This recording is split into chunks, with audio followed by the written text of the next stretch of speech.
자, 중3 오투 112페이지 1과 에너지를 한번 보도록 합시다. 자, 과학에서 1이라는 것은 뭐냐면은 힘의 방향으로, 자, 반드시 힘의 방향으로 물체를 이동시킬 때 우리가 일을 했다라고 본다는 거. 그래서 공식은 W는 Fs인데, 자, 이 W가 1이야. 1의 단위는 줄. 자, 이걸 J라고 읽지 않고 줄이라고 읽어야 돼. 그래서 1의 단위는 줄. 그리고 힘 곱하기 거리니까 1 뉴턴 거리, 미터. 자, 여기서 점은 곱하기야. 그래서 1줄은 1 뉴턴 미터와 동일하게 된다는 거. 자, 단위가. 자, 그럼 마찬가지야. 그래프를 보면 FS 그래프잖아. 그러면 요 면적. 자, 항상 그래프 밑에 면적이 바로 뭐다? 곱한값 한 1이 된다. 자, 수평 방향으로 일을 할 때하고 수직 방향으로 일을 할 때를 한번 볼게. 자, 수평 방향으로는 이 물체를 이동시키는데 수평으로 힘을 줘서 수평으로 이동하는 경우. 그러면 이 수평으로 작용한 힘과 거리가 말하자면 과학에서 1이 된다. 자, 예를 들어서 10N의 힘으로 2m를 이동시켰어. 그러면 한 1은 얼마야? 10N 곱하기 2m 하니까 얼마? 20줄. 단위까지 정확하게. 자, 그러면 수직 방향으로 물체를 이동시킨다고 하자. 그러면 이 수직 방향으로 위로 올렸어. 그러면 얘는 뭐에 대해서 힘을 준 거냐면은 중력에 대해서 힘을 준 거거든.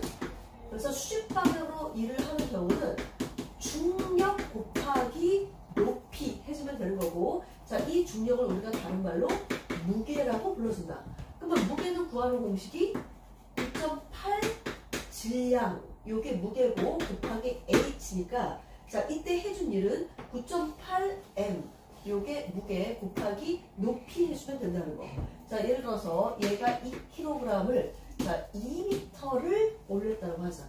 그러면 이때 한 일은 9.8 곱하기 2 곱하기 2니까 얼마지?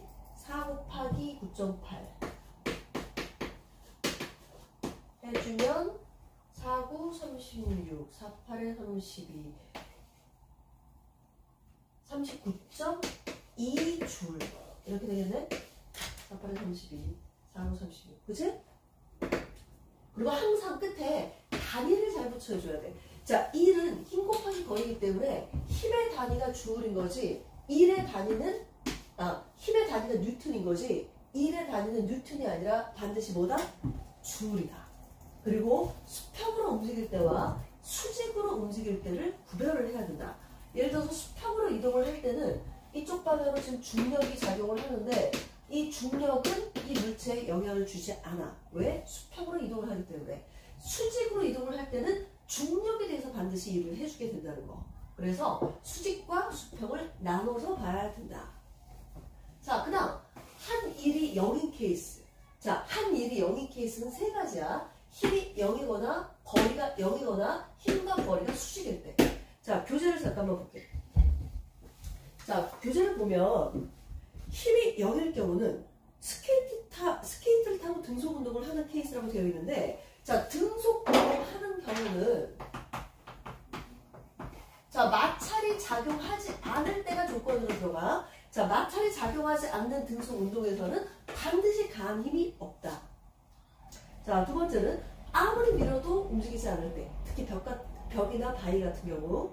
자, 그 다음 세 번째, 이동 방향과 힘의 방향이 수직일 텐데 어떤 케이스를 얘기하냐면은 내가 책을 들고 수평으로 이동을 할 때. 자, 얘를 든다는 것은 중력에 대해서 힘을 준 거야. 근데 이동 방향은 수직이잖아? 그러면 나는 이 물체에게 한 일이 없다는 봐. 자, 실제로는 힘이 들지만 과학적으로는 일을 하지 않았다는 보는 거야. 자, 그것뿐만 아니라 등속 원운동도 수직이라고 볼 수 있는데, 자, 말하자면 등속 원운동은 항상 힘이 원심력 방향으로 작용을 하고 있고, 자, 이동 방향은 접선의 방향이기 때문에 이 원운동 하는 케이스는 이동 방향과 힘의 방향이 항상 수직인 케이스가 된다. 그래서 요 얘들은 외워줘야 돼. 자, 힘은 특히나 마찰이 없는 조건에서 등속 운동을 해야지만 힘이 진짜 0이 되는 거야. 합력이 0이면 안 돼. 자, 그 다음 그 밑에 에너지가 지금 나와 있는데, 자, 에너지는 일을 할 수 있는 뭐다? 능력이다. 그래서 일은 에너지와 같은 것이 아니라 에너지 변화량과 같은 건데, 외부에서 일을 받으면 에너지는 증가할 것이고, 외부에 일을 해주게 되면 에너지는 감소하게 되는 거야. 그래서 다시 일은 뭐와 같다? 에너지의 변화량과 같이 에너지와 같은 게 아니다. 자, 그리고 옆에 사이트 잠깐만 볼게. 자, 계단 오를 때. 자, 계단을 이렇게 올라가. 계단을 올라가는 것은 수평 방향으로 이동하는 게 목적이야? 수직으로 이동하는 게 목적이야? 당연히 올라가는 게 목적이야. 올라가는 게. 그러면 이 사람이 올라가고 있어. 그러면 해준 일을, 계단에 오를 때 해준 일을, 이 일 자체가 이 사람의 무게, 중력에 대해서 일을 하는 거기 때문에 무게 곱하기 높이 해주면 되고, 계단 개수와 계단 하나의 이 높이를 따져주게 되면 우리가 계단을 오를 때 한 일을 구할 수가 있다는 거.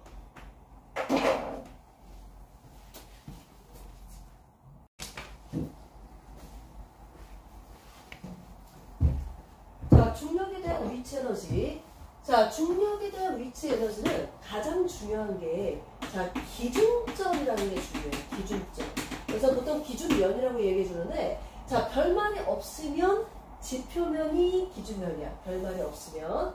자, 지표면에 대해서 얘를 높이 올릴 때 우리가 중력에 대한 위치 에너지라고 얘기해 주는 건데, 자, 이 위치 에너지는 중력에 대해서 일을 하는 거기 때문에 구하는 공식이 9.8 곱하기 질량 곱하기 높이 해주면 바로 중력에 대한 위치 에너지가 된다. 자, 대신 별말이 없었을 때는 그냥 지표면이 기준면이 되지만, 옆에 사이드에 잠깐 내용을 봐봐. 사이드 내용을 보면 뭐 특별히 기준면이 10m일 때, 자, 10m일 때를 자, 기준면이라고 한다 라고 이야기가 나오잖아. 그러면 걔보다 낮으면 뭐가 되는 거야? 걔가 낮으면 마이너스 10m 이렇게 따지게 되는 거야. 그러니까 기준면보다 낮으면 마이너스고 높으면 뭐가 되는 거야? 플러스가 되는 거야. 기준면에 대해서.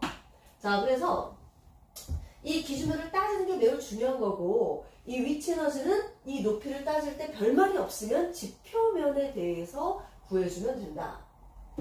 자, 그럼 두 번째 내용을 볼게.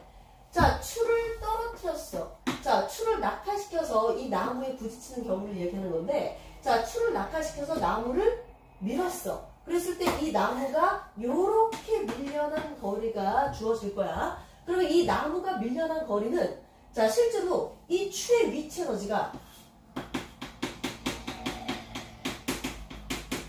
자, 추의 위치 에너지가 뭘로 바뀌는 거야? 나무의 한 일로 바뀌는 건데, 추의 위치 에너지가 나무의 한 일. 자, 추의 위치 에너지는, 자, 당연히 추의 9.8 곱하기 추의 질량 곱하기 추의 높이. 자, 이 높이, 낙하되는 이 높이, 그리고 추의 질량, 얘네들을 따져주면 되는데, 자, 문제는 뭐냐면 거기서 밀려난 나무의 한 일은 F 곱하기 S가 돼. 자, 이때 이 F는 뭐냐? 자, 이 S가 요 밀려난 거리거든? 이 S가 밀려난 거리.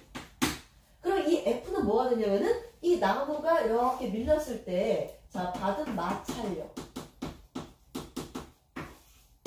자, 이것을 여기서는 추의 위치 에너지가 나무의 한 일로 보게 된다는 거야. 자, 말하자면 추가 낙하를 했을 때 이 나무를 밀었을 때 이 나무가 이 스탠드에 매달려 있는 이 마찰력이 작으면 작을수록 어떻게 된다는 거야? 얘가 밀려날 수밖에 없기 때문에 이 마찰력이 고정이 되어 있는 거고, 그 마찰력에 따라서 이 추의 위치 에너지에 따라 밀려난 거리가 각각 달라지게 된다는 거. 그래서 얘가 얼마나 느슨하게 묶었느냐 아니면 꽉 묶었느냐에 따라서 밀려난 거리는 달라질 수밖에 없다. 그래서 이미 얘가 느슨하게 이렇게 묶어놓은 상태라면 이 마찰력은 일정한 상황이고, 자, 일정한 상황이고, 추의 질량과 추의 높이에 따라서 뭐가 달라진다? 이 밀려난 거리가 달라진다 라고 볼 수가 있다는 거. 자, 그 다음 운동 에너지를 볼게. 자, 이 운동 운동 에너지는 자 구하는 공식이 2분의 1 mv 제곱. 자 운동 에너지는 질량에 비례하고 속도의 제곱에 비례하게 된다. 자 마찬가지로 1은 운동 에너지 변화량과 같은 건데 자 그거는 여기서 또 이야기를 해줄 수가 있어. 자 말하자면 이 수레가 자 이 나무 토막을 밀고 나가는 것을 생각을 해주면 되는데 자 이 수레가 가서 이 나무 토막을 밀고 가면서 정지를 한 상태인 거거든. 그러면 이 수레의 운동 에너지 감소량이 뭐야? 이 나무의 한 일로 바뀌게 된다는 거야. 그러면 수레의 운동 에너지 감소량은 나중 속도가 0이고 처음 속도가 2분의 1 mv제곱인 거니까 자 나무의 한 일은 F 곱하기 S. 자 이때 밀려난 거리가 S야. 밀려난 거리. 그리고 또 마찬가지로 이 F는 가다 멈췄기 때문에 당연히 뭐가 되는 거야? 마찰력이 되는 거야. 자 그래서 이 수레의 운동 에너지를 변화시켰을 때는 이 마찰력은 일정하고 밀려난 거리가 달라지기 때문에 이 수레의 운동 에너지와 이 밀려난 거리가 비례 관계가 된다라고 볼 수가 있다는 거. 자 두 번째 자동차의 제동거리도 마찬가지야. 자 자동차가 가다가 끽 하고 멈췄어. 끽 하고 멈췄어. 이게 바로 제동거리. 그러면 끽 하고 멈춘 이유는 뭐 때문이다? 마찰력 때문이다. 그러면 얘도 마찬가지로 수레가 아니라 자동차의 운동 에너지 감소량이 바닥의 한 일 마찰력 곱하기 제동거리 이거와 같다. 옆에 사이드 내용이 나와 있어. 그러면 이때 이 마찰력은 이 자동차의 운동 에너지가 아무리 변한다 해도 자 감소량은 0에서 얘를 빼주니까 아무리 변한다 해도 얘는 변하지가 않아. 자 저기서부터 다 봤을 때 뭐 마찰력 곱하기 밀려난 거리, 마찰력 곱하기 밀려난 거리, 마찰력 곱하기 제동거리 했을 때 이 마찰력은 지금 운동 에너지나 위치 에너지가 변한다고 해서 변하는 값이 아니야. 일정한 상황이야. 그랬을 때 이 제동거리는 운동 에너지 감소량에 비례한다 볼 수 있겠지. 그러면 결국에 이 제동거리, 이 자동차가 끽 하고 브레이크를 밟았을 때 멈출 수 있는 이 제동거리는 뭐에 비례한다? 속력의 제곱에 비례하게 된다. 자동차가 세게 달면 세게 달릴수록 멈추는데 걸리는 거리는 어떻게 된다? 더 커지게 된다. 자, 속력이 2배가 되면 멈추는 거리는 4배가 되고 속력이 3배가 되면 멈추는 거리는 몇 배가 된다? 9배가 된다.